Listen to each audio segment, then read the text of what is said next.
Ahoy, dito nga ay sumama ako sa kanilang pag-basketball. Pagdating doon ay yun, pinuntahan ko yung mga gulay doon sa school, yung mga tanim nila doon, yung mga capsicum nila, lalaki ng bunga. Yan, Kalabasa at saka kamatis. yan yung mga Strawberry yata. yan yung grapes.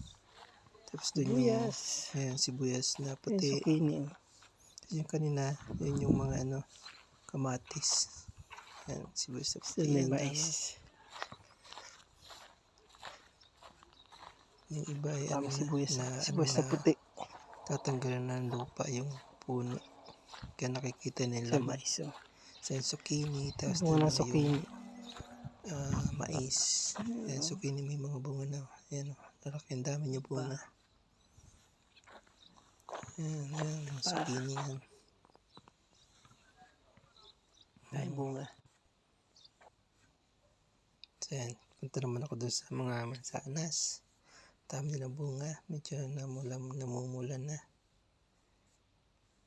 Yan, ito pa rin yung sarap ng school. Yan, dami yan. Parang sarap pamitas pero maliliit pa siya. So yun na yung basketball court. Yung pinaglalaro nila. Yan. Hindi ako makatiis, bumalik pa uli.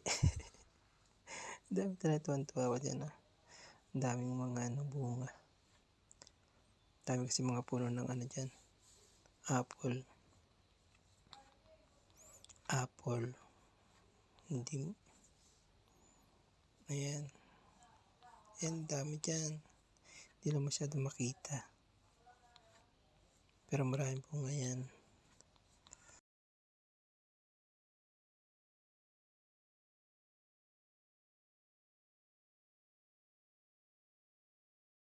So yun na.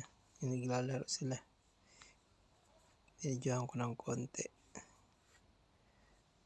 Ayun. Shoot.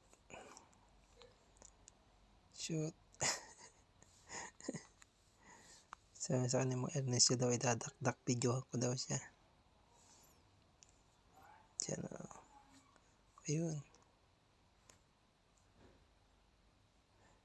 Kasi kukunti yung mga sumama.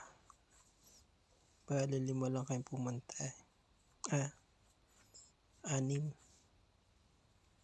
Tapos 5 lang sila naglalaro. Hindi naman ako naglalaro.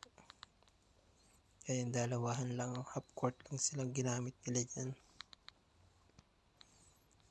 Yan. Nakapagpapawis na sila.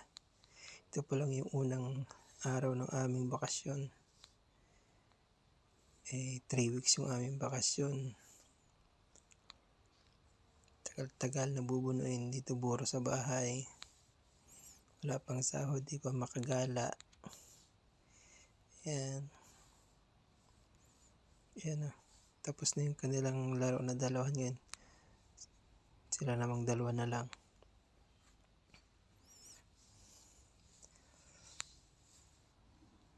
Pagkatapos niyan, hindi ko na matanda kung sino nanalo sa 2 na yan. Yun lang. Ciao.